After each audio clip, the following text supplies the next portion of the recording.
vous dit attention lorsqu'il y a un danger imminent. Vos parents et vos professeurs vous ont dit concentre-toi lorsque vous deviez accomplir une tâche complexe ou nouvelle.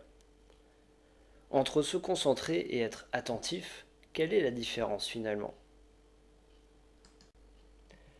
Voici comment les scientifiques définissent l'attention. Vos sens récoltent un certain nombre d'informations, et votre inconscient sélectionne les plus importantes, celles qui valent le coup d'être observées par votre conscience. Pour juger qu'une information est importante, votre inconscient utilise des critères. Par exemple, la sécurité, la connaissance ou le plaisir. Donc, en quelque sorte, votre inconscient a des objectifs en tête, des choses ou situations vers lesquelles il veut s'approcher. Finalement, la concentration fonctionne un peu comme l'attention, sauf que vous avez des efforts conscients à fournir.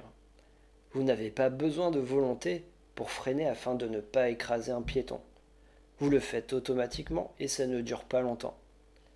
Par contre, pour bien vous concentrer sur votre projet ou votre bouquin, ou pour jouer aux échecs, vous devez écarter toutes les sources de distraction. Vos appareils électroniques, les bruits extérieurs, et même certaines de vos pensées. L'attention, c'est la porte de la mémoire.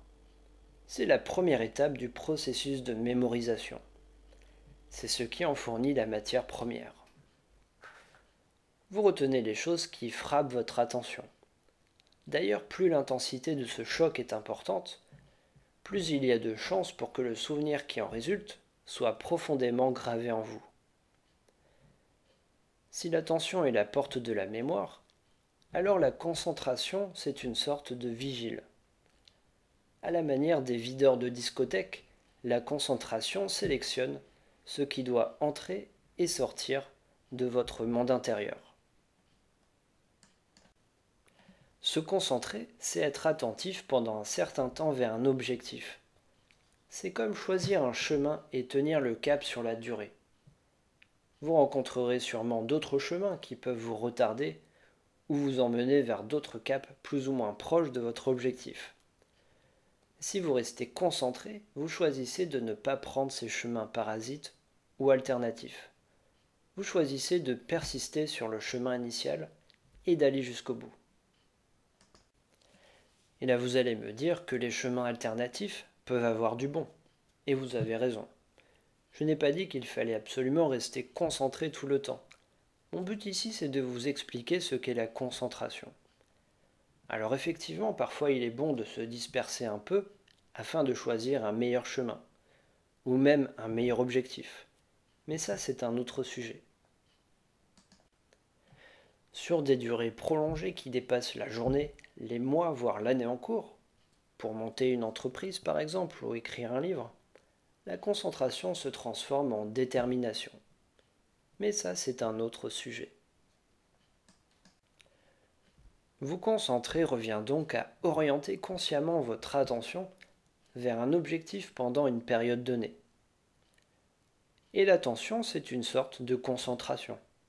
C'est une concentration de très courte durée, à propos de ce qui vous vient instantanément à l'esprit, de l'extérieur et de l'intérieur. Pour être attentif, il suffit de calmer votre esprit, de stopper ou bien apaiser votre pensée automatique, afin de mieux observer le monde extérieur à travers vos 5 sens et votre monde intérieur à travers vos pensées qui surgissent naturellement à la surface de votre conscience, sous forme de souvenirs, de sentiments, d'idées ou d'intuitions par exemple. Si vous vous exercez à travailler votre attention et votre concentration, je vous assure que votre vie changera de saveur, en mieux.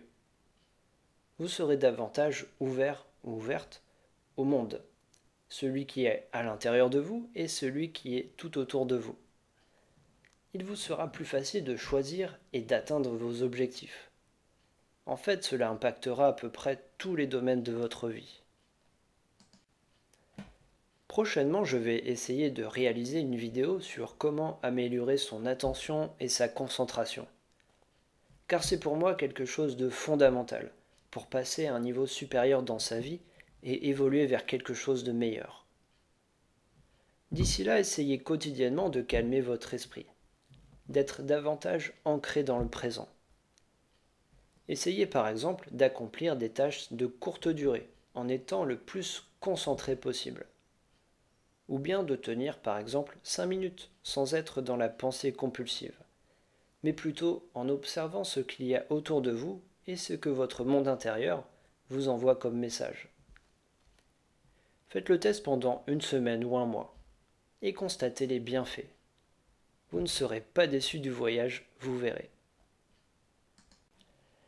C'est la fin de cette vidéo.